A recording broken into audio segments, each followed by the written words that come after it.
Hello everybody, my name is Craig Bennett, and today I'm going to get into another stock market video. In this video, we're going to get into investment types. Now, as far as things goes, it's a very important video before we move on to the future videos being longing, shorting, ETFs, and stuff, individual videos on these things. Because the fact is you might decide to go ahead and trade purely in one market or the other, or only a few different type of markets. So you need to know what you want to trade in, so you can skip around in the videos if you want. But even more so, what type of restrictions. This is a major thing. Restrictions doesn't only apply like before where I talked about age restrictions and a few other things. Restrictions don't only apply legally, they also apply with how much money do you have to invest in the first place. Because if you only have maybe a couple $1,000s, going for the stock market itself, the actual stocks, may not be the best option. There's plenty other options out there, and something that you might want to take a look at. Now, with that being said, I will have a link down below that gets a little bit further into it. It's a pretty good article into how much a average individual should expect when they're trading on some of these platforms. But the thing to note is the numbers that it gives off, I found not to be 100% accurate, but it's fairly close. As far as some of it says you need to have $7,000. I found there's a lot of wiggle room in that. So if you have like 5,000 or something like that, you should be fine. But for the most part, it should give you a general ballpark on how much money we're talking about, and how much to expect from investing in these different things. Now, another thing I want to mention before we jump on in is trading in stock markets is highly similar to many other fields whenever you talk towards anyone outside. So be expected that if you say I trade in the stock market, or I make money off the stock market or something like that, and you're purely making money off of stocks, be prepared for someone else to say, oh, I have bonds, I also trade in the stock market or whatever. The fact is most people consider all of these things stock market. Being from the cybersecurity, aerospace, and take a look at my background, and I'm all over the place, but being from all these other places, if you say that you're an engineer, people expect that you know how to build bridges. If you say that you know how to crack code, or basically you're a hacker, or you have understanding of hacking the system for cybersecurity reasons, they think a cracker is the same as this. They think all these things are the same, and it's not as far as technical terms, but you just give up, throw your hands in the air, and say, okay, whatever. I'll say it is. So note that. I just want to note that before we jump on in, because towards the average person, all this is the stock market, and that's why this course is labeled stock market. So with that being said, let's jump on in. Now, as far as the first and major one that everybody knows about is stocks. Stocks is fairly simple to explain. It's basically shares of a company. So basically what happens is you give money to a company, or to the firm to give to the company, and you own portions of the company.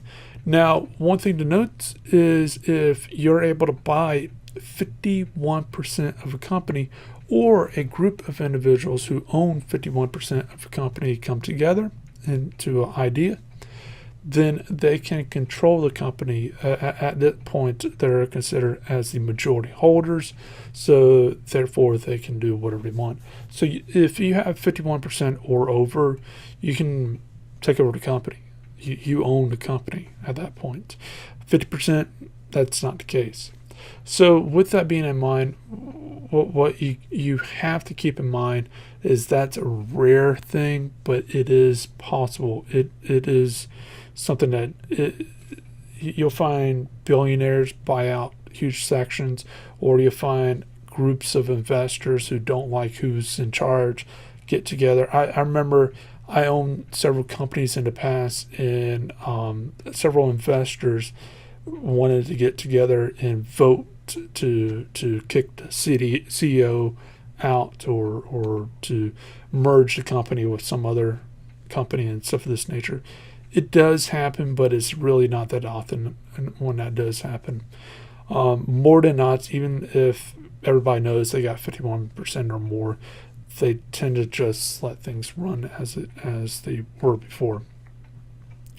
Now, with that being said, there is some restrictions on trading stocks, pure stocks. And one of the biggest is, and this is for United States, not all places are like this, but trading the United States stocks is you need to have $25,000 in the investment account at all times if you want to trade more than, at this time, it's like 3 or 4 times before you hit your limit.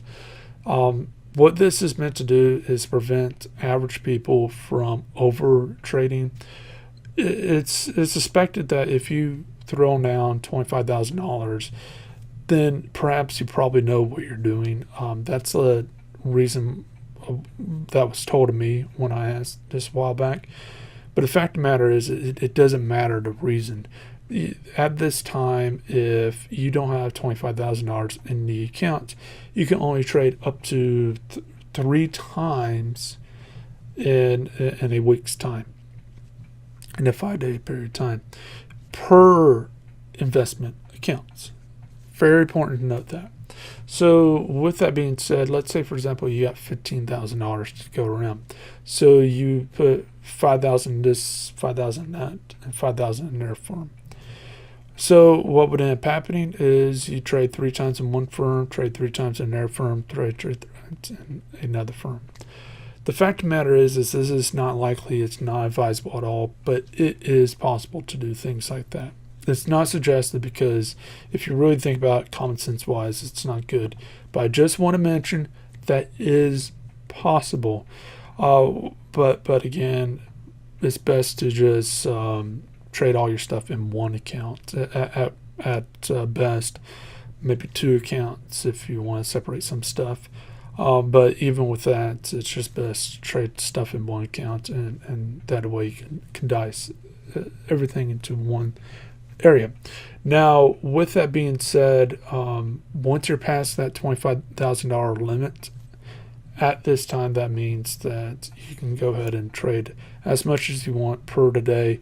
So keep that in mind. Also, keep in mind that it's up to the firm to actually do the force you to not trade past that given point. I want to mention real quick, it might not be a smart idea for me to mention this, but when I was with my first firm back in the day when I first started out, I actually turned $30 into, I think it was $350, because I was able to buy, sell, buy, sell, buy, sell, buy, sell. I didn't know anything about these restrictions, and the firm that I was with didn't really care, or at least they didn't say anything, or I was so on their radar that they just didn't know. But after some time, I had some violations that came up, and the firm about kicked me out for that. So it's very important to note that firms are there to protect themselves. Brokerage firms are there to protect themselves. So it's up to you to know these rules. And it's really important to note them in the first place. So it's up to you to keep up with them. So when you get your investment firm, when you get with an investment firm, it's very important to ask if you break one of these rules, or if they will update you if these rules change. So let's go into the next one, and that's IPOs. IPOs is initial public offering. IPOs is the reason why I'm actually making this an entire separate thing, because I will make an entire video on IPOs, how to deal with IPOs, how to get into IPOs and stuff like that. IPOs is basically when a company first becomes public, meaning first becomes tradable. You have a chance to be in one of the first public investors. There's a lot to this, and the research between regular stocks and IPOs is different, because one thing to keep in mind is you don't really need to know even the name of the stock, what the stock does, like the actual company itself. You just need to know the chart and if you can afford it, and maybe a few other things. But for the most part, I can tell you from personal experience, not knowing a name, especially if you're trading very quickly, not knowing the name and not knowing what the what products they put out or services they put out, that's not really necessary on a day-to-day type of thing. Or in some cases, even long-term. Like you can have an idea on this type of stuff. Okay, is this given product going to be necessary in X amount of time, or did you get some other products in line that will come out in X amount of time? Stuff like that. But for the most part, you don't need to know the gritty of it. However, with IPOs, you need to know that company thoroughly. And the reason why is because, again, there is no charts. It's never been public before. And you will be able to research this stuff well in advance. So it's not going to be like that type of thing. You will be able to learn about the public offering as far as the company going into public market. You will be able to be one of the first people to go ahead and be an investor. But at the same time, it's fairly important to note that it's the time to actually do a massive amount of research onto it. One thing I want to note here right now is stocks itself takes a high amount of capital, and there's the most, in my personal opinion and many other investors' opinions, stocks, simple regular stocks, is extremely high risk. But if I had to say between IPOs and stocks, IPOs is probably more risky because there's no prior information. You might think it's a great company. You might think it's the best thing in the world, but the fact of the matter is there's no evidence. If you're right, go something like Facebook. I think it started out around $19, $20, and now it's like almost like $100, $150 per share. If you're wrong, well, at $19, $20, now it's cents. He basically, it's worth nothing. And I like regular stocks where things kind of leveled out and you know where things are going to be. For these, a single day, it might jump from $10 to $90. From a single day, it might jump from $10 to 1 penny. Who knows? So with that being said, it's fairly important to note that there is a high amount of risk. So there's a lot of research that needs to go into it. Personally, what I'll say is do not risk a high amount of your portfolio into an IPO or stock. Especially when you're starting out. It does take quite a bit of capital to get into stocks in the first place. There is better options and stuff that you can make more money in a short run. So with that being said, let's go to the next one. ETFs. ETFs are exchange trade funds. They are traded and are viewed as highly like regular stocks. You basically on an ETF, and I'm making entire videos onto this particular one, but it's very important to know is if you want to go ahead and trade in stocks and whatever, it might be worthwhile to take a look into ETFs because ETFs are a lot more stable. Some ETFs, like say for example where I'm with Fidelity or I might be on TD Ameritrade or something else, most firms, especially the higher end firms, there is specific ETFs you can get that you don't have to pay commissions. So, but the catch is, like with Fidelity, you can buy the ETF, but you have to keep it for 30 days, and there's no commission. However, the commission is simply the same thing as a stock. It's $4.95 right now. So the stock market's buy sell $4.95, so times 2. And with ETFs, the buy, it's free, but the sell is $4.95 if you sell it before that 30-day mark. So it's not that bad, but it's fairly important to note that some firms, they have it where if you keep it for some amount of time, then you don't have to pay commission. Just note that. Now, with that being said, I found ETFs, especially the bulk of them, to be fairly secure. It's very important to do a little bit of research into it before you jump on in, but it's fairly secure. And what happens with this is you can actually put more money down into an ETF versus a normal stock. I'm going to get into margin accounts and stuff this later on, but it's fairly important to note that ETFs are a great beginner tool. Now, the thing with ETFs is there's something called physical ETFs and future ETFs. Physical ETFs are if you're buying a commodity like gold or oil or whatever it may be, there tends to be fees onto that. Now, note, not all firms do trade physical ETFs, and same thing with future ETFs. But it's fairly important to note this because physical ETFs, they tend to have more fees attached to them simply because there's a physical asset that's attached to it. So something like gold, it has to be in some warehouse. It's your gold. Somewhere, it's like if you know IT for cloud storage, same thing. That gold's in the cloud for all you know, but for the most part, it's it does cost money to store and all that stuff. So there you go. So that's fairly important to note. Physical ETFs, I personally tend to stay away from, but some people do make money off of them.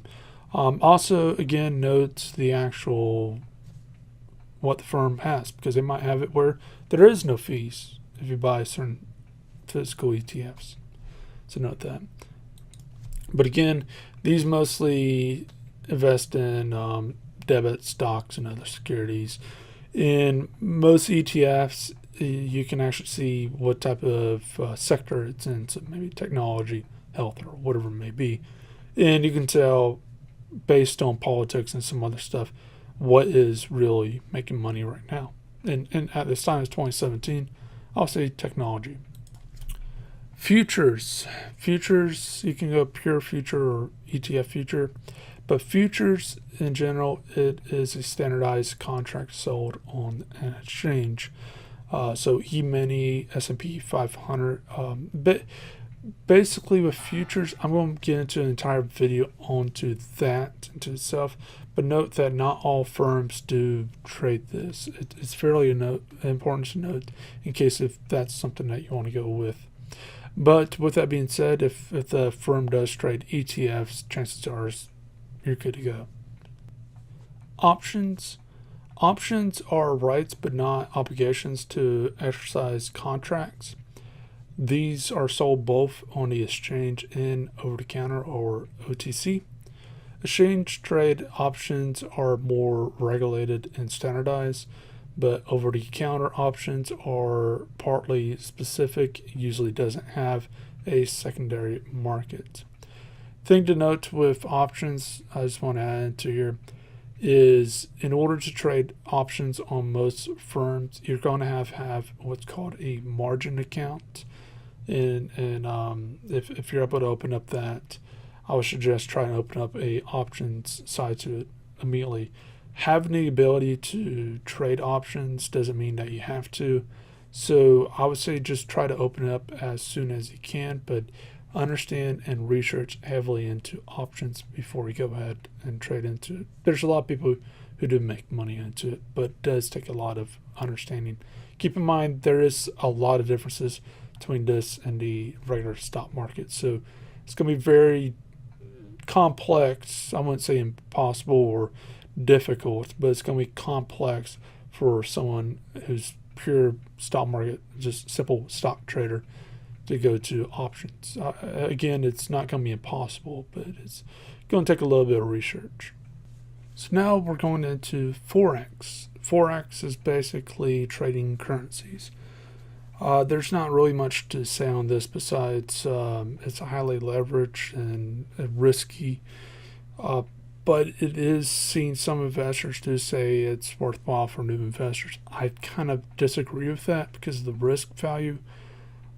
You got to understand politics to a detailed level on that, and some people, they might be able to do it because of that, but in my opinion, that's just not going to be the case.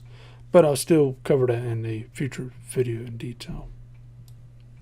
Bonds is a type of fixed income investment, which is a debt from an issuer, so the government, school district, or something like that, and an asset the buyer. Basically, with bonds, is these are long-term investments. They tend not to cost a lot of money, but they tend to be low risk, and in some cases they can be high yield. But as far as the amount of time it takes in order for them to pay off, it's a good retirement type of investment. So it's good for later years, and also for when someone goes up for college or something like that. So another I'm going to get into is mutual funds. A mutual fund is an open-end investment company that continuously offers its shares to the public. Investors purchase and redeems the shares directly from the mutual fund or through a broker for the fund, and not for an exchange. And one thing I want to note is mutual funds is worthwhile. Take a look into and do a whole video into it. But what I'll advise between all of this is you need to, if you're starting out, never traded before, and you want something safe, something to help you get started, something to help you get understand it into the market itself, I'll say start with ETFs, exchange trade funds. As I said before, all it is just a pool money that it's like a mutual fund. A ETF is a pool of funds that offers an investor and some professional to manage the actual stuff. But for the most part, you're able to buy, sell, get in and out of that pool. It's very good, and basically with ETFs, like one of the ETFs I'm in right now, it has Google, Microsoft, and a few other things into it, so it will tell you what it's trading in, what the professionals within it is trading, and what they're aiming for as far as the highest companies it's trading for. But you can also look at the charts based on the actual funds itself to figure out how well the actual overall fund does. Again, for the most part, this tends to be a very safe bet compared to many others. Obviously, bonds and a few others tend to be safer, stuff like CDs, which I'm not going to cover into this course because it's too long term.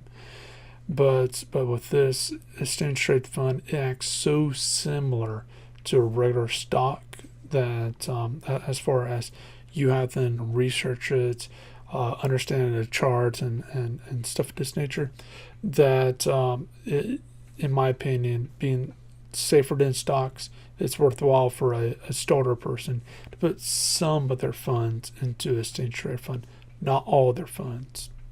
But anyways, as far as that goes, if you got any questions, anything else, then let me know, and I'll see you next video. Hope you have a great day.